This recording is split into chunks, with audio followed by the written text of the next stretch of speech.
Welcome everyone to this edition of AARP Massachusetts Fraud Talk Tuesdays.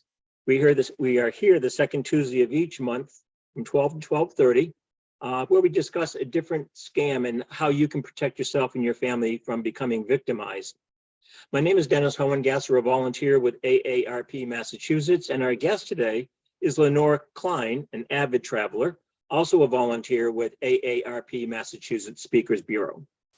Today's topic is vacation and travel scams. You may have joined us today with questions already in mind, and you can put those into the Q&A at the bottom of the screen. If you come up with questions during the presentation, put them into the Q&A. You're going to receive a copy of this recording and to share with your family and friends. And at the end of the presentation, we're going to share a page with links to a number of different resources. So Lenore, I know, like I said, I know you're an avid traveler, so this topic piqued your interest. Before we begin with the presentation, though, let's do a quick poll to see how people find travel deals. So let me launch this. And here's the question. I have used the following to find travel deals or packages, and check all that apply.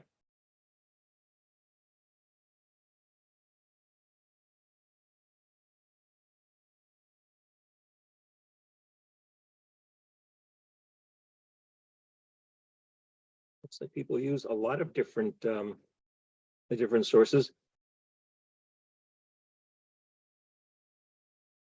Okay, let's share the results here.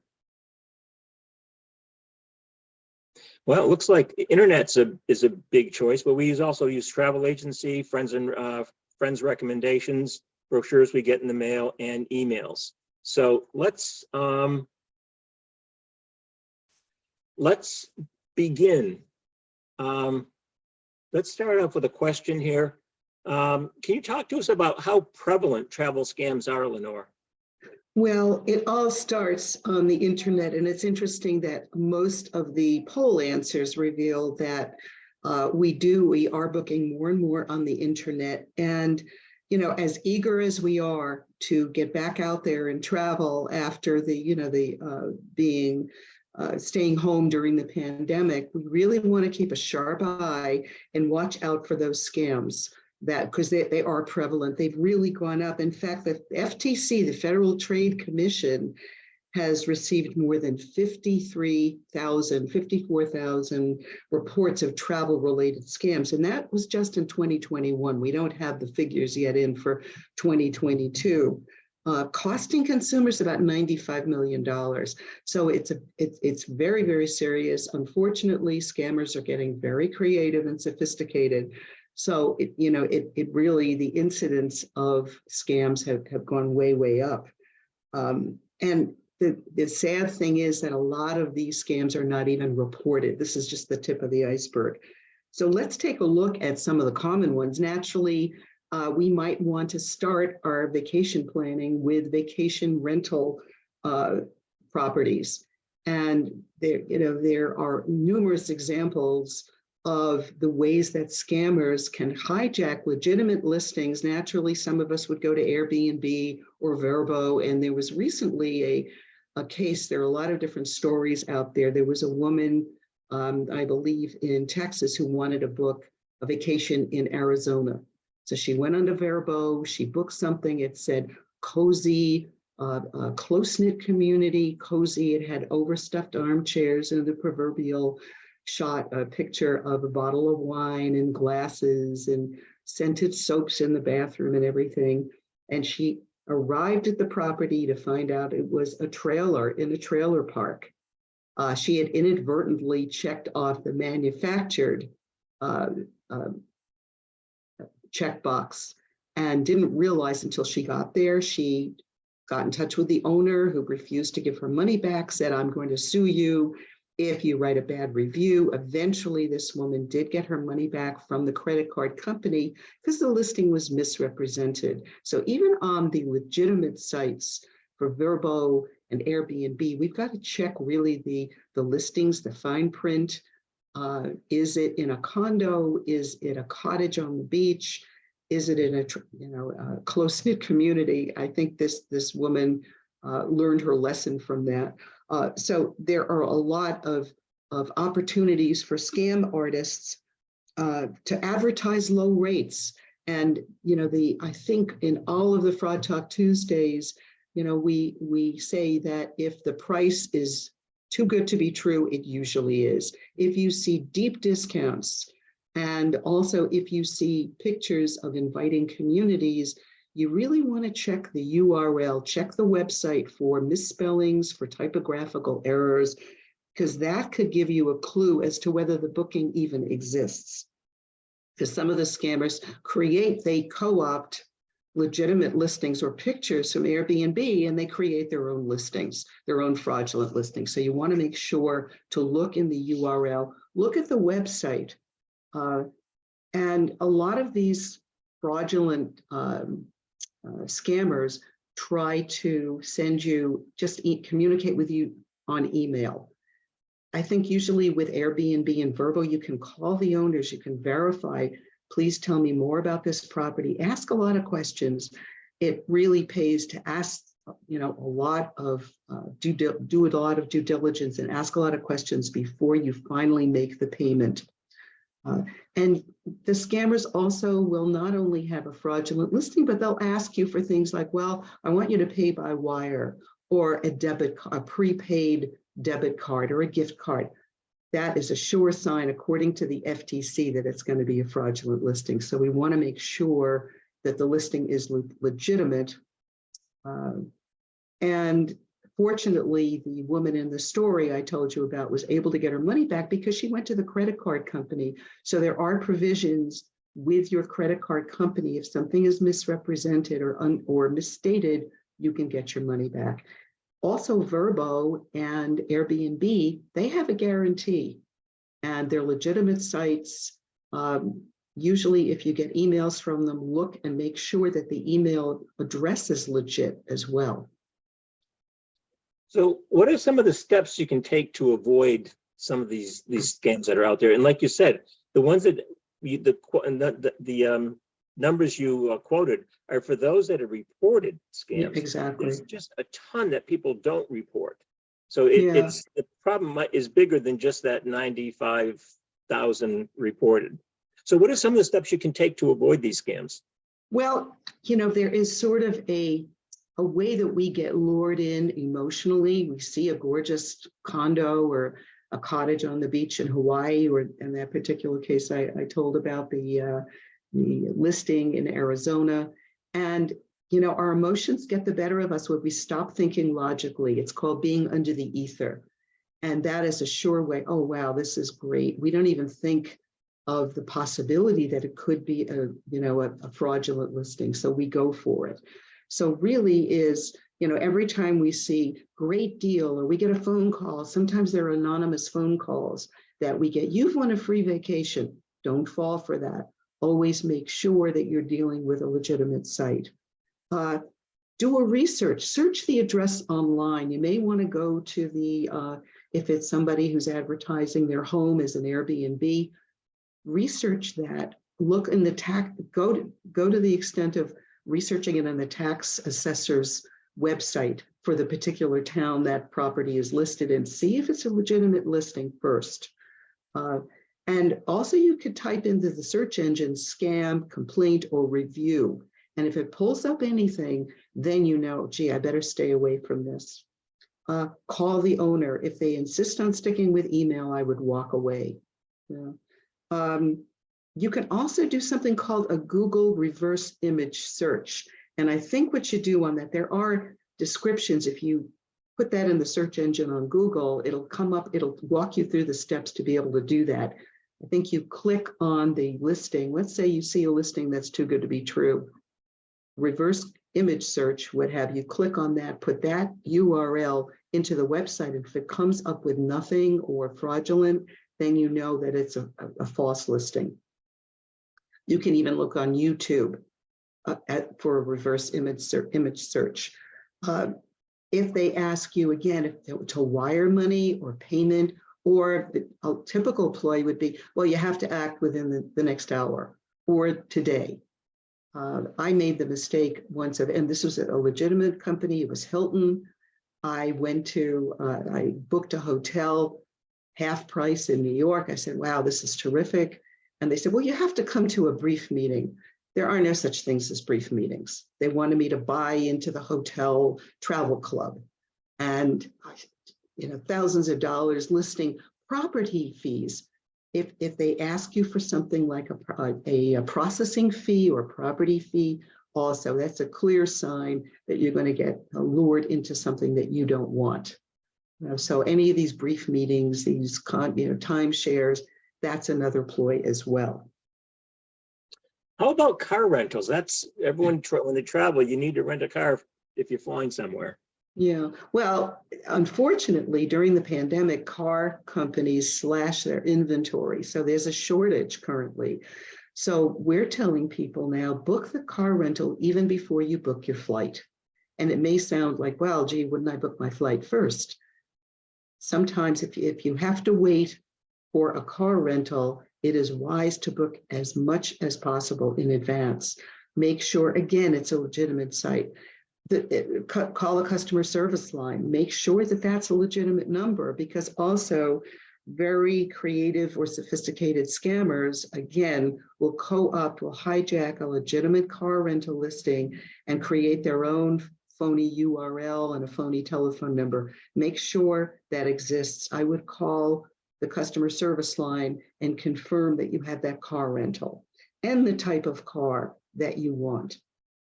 Again, all these payment options, the wiring and the gift cards, we want to stay away from that. Tips when renting a car. Again, check the URL, talk to the customer service line. Sometimes if you find a listing or a rental situation that is not exactly at the airport, that may be a mile or two from the airport, and they offer a shuttle to get you to the airport, that may be cheaper. Even taking an Uber from a rental site a couple of miles away could save you a lot of money, rather than, because renting right at the airport can be more costly. And I would say check with legitimate websites for whether they offer like a bundling feature, whether you can offer. Many hotel websites will say, gee, do you want to book a car in the hotel at the same time? They may give you a much better rate than if you did it separately. Pay with your credit card, because you can always have recourse to the credit card company, work with them to get your money back. And I would opt for a pay later rate rather than paying upfront. Don't pay upfront for the rental car. Do a pay later, do a longer term, because you can get shorter rates per day. And many times if you book for longer and you return the car earlier, then they can prorate. But you have to read the fine print to make sure you're not liable for the daily rate if they revert to the daily rate if you book for a longer period of time. There also is, and I think that you will show some websites later on, there is a website called autoslash.com. It automatically checks discount codes. Also, AARP is a wonderful travel site, and they can check discount codes for you too for rental cars. So everyone's looking for a bargain. I mean, I always look for bargains.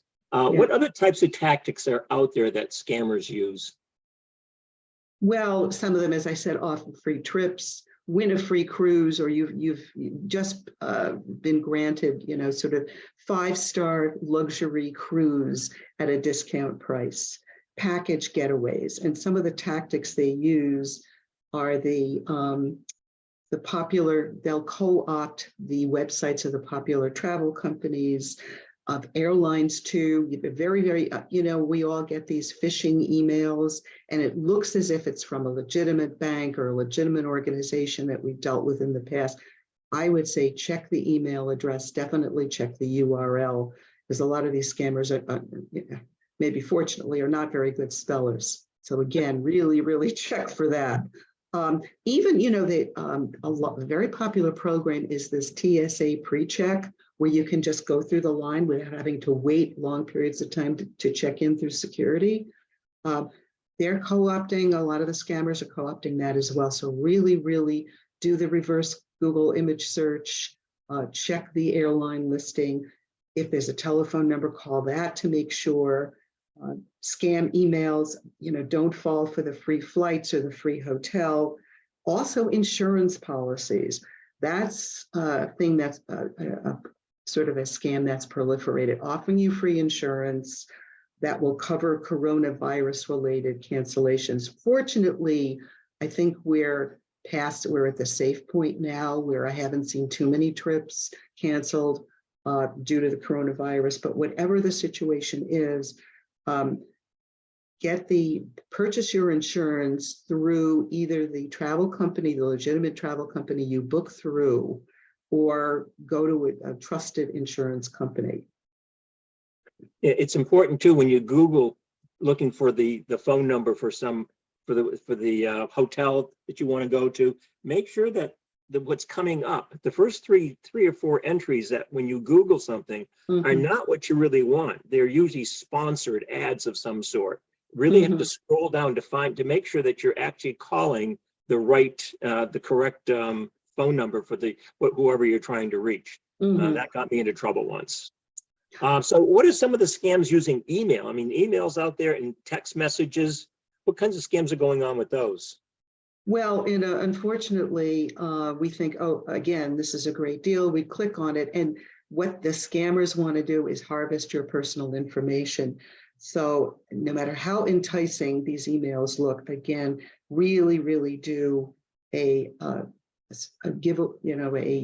search to make sure this is a legitimate email. Let's say that you get an email from Vrbo or Airbnb, a site that you've trusted, you've used before. Check in the email address to make sure that it's the same email address that you've received before from Airbnb. So really do an email check. And any unsolicited email, I think now we're getting a lot of texts, click here. Beware of clicking anything before you really research whether this is, usually you can see a phony email. It'll be sort of a made up URL or a made up email address, and you can check that. We've talked about travel clubs, timeshare purchases, if we've traveled with or stayed at a Hilton before, Marriott, any of these could be co-opted too by a scammer. So make sure that it's really the organization that you've booked with before. So what are some of the warning signs that a travel or vacation deal might be a scam? Well, as I said before, they want you to commit quickly. This offer is only good for the next few hours. It's 5-star, it's luxury. And you might say, okay, send me a picture beyond what is on your website. I want to see what like on a cruise, what the cabin looks like, what the amenities are going to be. Again, if they say, oh, well, if you pay these processing fees, I would stay away from that. So I think we're in good stead if we booked through, and a lot of you on the poll said that you get recommendations from friends. That is a strong recommendation. I go with a travel company now that a friend recommended, and I've had consistently good luck with them. So if folks, people in your family or friends who have used this particular travel company or site, I would say chances are you could trust that. We can't say it often enough, but there are certain tips that you're going to suggest right here. Some of the tips you're going to repeat, but I think it's important that you do tell people exactly the kinds of tips that are out there that will keep them safe. Definitely. Pay by credit card. You get protection. And sometimes, I have a credit card, and there's the bank is so diligent. They sometimes do over due diligence. I had a charge from a foreign company that's known throughout the world, and my MasterCard company disputed that. And I said, no. I called them up, but I would rather have them err on the side of caution. So always pay by credit card, do the deposit, don't pay up front. check out the company, go to Better Business Bureau, not only the FTC. By the way, you can report fraud to not only, and we'll show the AARP website, but the Better Business Bureau and the FTC. The FTC really wants to know about this. And as we said before, as Dennis said, a lot of these scams are underreported. So we really need all of us to let the FTC or the Better Business Bureau know. Go to TripAdvisor. They really have reputable, they have comments from people. By the way, you can tell if it's a fraudulent website, if you have reviews, you see reviews and they're all the same. Great deal, had a lovely time. You know, they will put fraudulent reviews on, and you can, they're telltale signs that it's not a good listing. TripAdvisor has a lot of reviews of users of that site or people who've gone on trips. Don't assume a rental listing is legitimate because it's on a familiar site. I would, as a rule, stay away from Craigslist and Facebook Marketplace to do a vacation rental. We've heard reported problems using these sites because there again, scammers can hack into the Craigslist or Facebook Marketplace and put fraudulent listings. Again, no wire transfer, prepaid debit cards, or gift card. I would just not even click on anything and walk away from that particular website. Again, we talked about free trips, processing. Anytime they ask you to go to a meeting, you're not interested. Get the cancellation and refund policies in writing. Make sure that you ask detailed questions about this. You know, even the woman that booked the trailer park, she was able to get her money back because there is something called I think it's a Fair Credit Billing Act, where you can go right to your credit card company. If the property is misrepresented in any way, you can get your money back. But I would check all the fine print. The other thing that I saw, I just got back from France and Spain, and our tour guides cautioned us about street scams, which are very prevalent in some of the countries. And the way they get you is to have, they have rings of pickpockets circulate amongst high tourist areas. And somebody will faint and you think that, oh, I have to help this person, don't fall for it. If people start surrounding you, we even had one local tour guide say, point out the pickpocket ring. He said, I know those people. They were here yesterday. Stay away from these people. And one of the things that is most important if you're traveling is to put your money in different places. Don't carry all your valuables like in your wallet or your purse. Have a money belt or a neck wallet that you can conceal under your clothing. Leave your valuables in the hotel safe. And most of the reputable hotels will have a hotel safe. We have a couple of questions. Make sure we get to. One says making reservations, whether making it with the airlines or hotels, it's almost impossible to speak to a hotel employee or airline employee. Therefore, it's easy to get scammed online. How can we avoid this? Good question. Again, look at let's say you're booking on a particular airline, make sure to look at the URL and do a reverse image search for that. It takes a little bit of extra time, but believe me, it's worth it. Make sure that it is a legitimate site. I think nowadays with all of the vendors, all the organizations we deal with, from Comcast to Verizon to our banks, it is a lot harder to get through to a real person, but they do have, I booked on Delta. I was actually able to call somebody when they changed the schedule.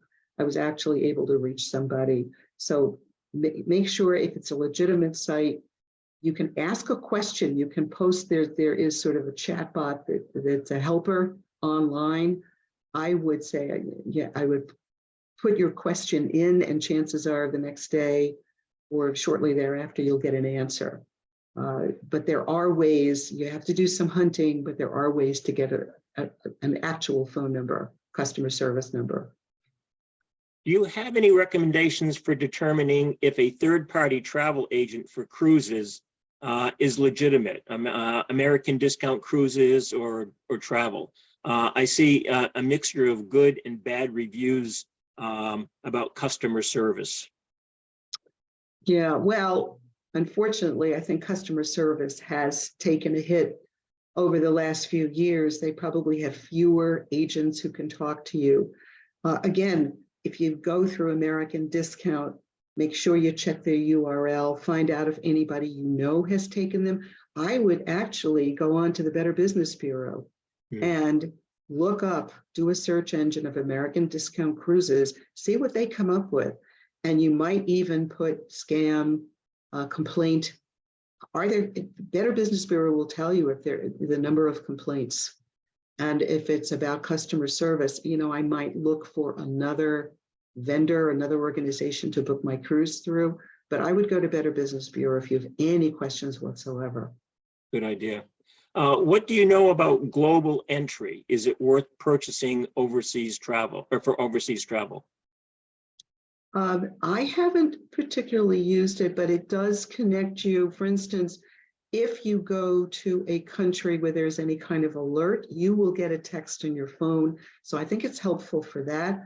I would go to, and I forget the name of the website, but when you go to TSA PreCheck, there should be a website to go to that gives you the conditions in each country and the cautions about traveling there, the incidence of crime, whether it's safe or not. So I forget the name of that website, but if you go to the TSA, Transportation and Security Agency, Transportation Agency, they should give you the website for each country and some of the cautions. Speaking about different countries, somebody has a question here. It said, should you put your original passport in the hotel safe and carry only a copy of these when you're touring? I put my valuables in the hotel safe and it was fine when I went to France and Spain. Taking a picture, that's a great idea. And you know what? I would take a picture of it, put it on your phone, but also make a copy of it to leave for your neighbor or who's ever watching if you have a family member. I would let them know exactly what the information is, because trying to replace a passport can take a long time. And it's the last thing you want to do. So I definitely agree. Take the piece of the picture with you, leave it in the hotel safe. I'll answer this last question here. It says, how do you do a reverse image search? If you go to YouTube and type in Google reverse image search, or just go to Google and type in reverse image search, it will lead you through the steps that you need to take to find that, to see if in fact if it's a generic picture that's been used all over the internet, it will tell you that. But I would check either YouTube and type in Google reverse image search and do it that way. Yeah. For some reason, I think that if you right click on the image and you put that into the browser, I think that will take you, that will get you the information you want. But definitely I agree with Dennis, because a lot of people are using the reverse image search. So let's finish it up with one quick video and then our resources for this presentation. So let's start here and let's do slideshow and let's do slideshow and let's do from beginning. And here we go. Scammers are looking to take advantage of people as they prepare to take to the skies and the roads. Here are 3 popular travel scams to watch out for. If you get a call or email saying you've won a free vacation, chances are it's too good to be true. If the deal looks like it's coming from a legitimate company, you'll be able to verify the offer by contacting them directly, not by using the information sent to you. If you're searching for a vacation rental online, use a trusted site. Be sure to check the site's fraud policies. It may offer protection against scams such as fake listings. And if the owner asks you to pay with a prepaid gift card instead of a credit card or debit card, it's a scam. Before you call or click to reserve a car, verify that you're calling the real customer service department or that you're on a legitimate rental car company website. For more tips, go to aarp.org/fraudwatchnetwork. And make sure to tune in to RFD TV the third Thursday of each month for Rural America Live with AARP. And the other thing in terms of a tip, in terms of any kind of scam, 3 words: verify, verify, verify. Don't make anything in a heightened emotional state, and verify who you're talking to and which site you're on, and before making any decision. Here's a couple of, let me see if I can move this. Here's some of our resources. First of all, if you ever have a problem with what you think might be fraud, you can call the AARP Fraud Watch helpline at 877-908-3360, and they will tell you whether it's if they've heard it being reported as a scam or a fraud, and they collect this information and use it for research. If you've provided your bank information, in terms of for a payment, contact them immediately if you think you've been scammed. And they can help you protect your money too. There's a couple websites here. One is the Fraud Watch Network Resource Center. There are 2 different things out there. One is on travel scams, one on vacation scams that provide you with an overview and some do's and don'ts, some of which Lenore covered today. The AARP Fraud Watch Network has just a ton of information relative to all kinds of fraud. And if you think you have been victimized, if you have been victimized and you want support, there's the AARP Fraud Support. You can click on this link when you get it. You can click and register. And so they're virtual support groups that help you through the emotional trauma that you've suffered because you were victimized. Are they going to get your money back? Probably not, but they're going to help you with that emotional trauma. And the other thing is, Lenore mentioned, file a complaint with the Federal Trade Commission, and there's a link here that you'll be able to click on to go right there to report a complaint. And check the travel company record. As Lenore said, if you put the travel company in there, I think somebody mentioned something a global one. If you put that in there and also include the word scam, complaint, fraud, if there's anything relative to that site, it will come up with that information. And Lenore had mentioned something about auto slash to find out car deals. There's that website there too. So these slides will be sent to you after the presentation, along with the recording. Yeah, I also wanted to add, and I did mention it before, TripAdvisor is a great site. I mean, they will advise you on tour companies. They'll have reviews. Someone had a question about American Discount Cruises. You could put that in the search engine on the TripAdvisor website. And if anybody has used them, they will write a review and they'll give a candid, honest opinion of the service they received. So that's another valuable site. Lenore, thank you for this valuable information. Thank you, Dennis. Thanks, everybody. Let's see. Next month in July actually 11th, our topic will be 13 ways to protect yourself from fraud. So we have 13 specific things that you can do to protect yourself. So until then, we hope to see you on that time, but enjoy whatever you do for the summer vacation. And thank you for joining us today. Thank you. Thanks, Lenore. Thanks, Dennis. Bye-bye.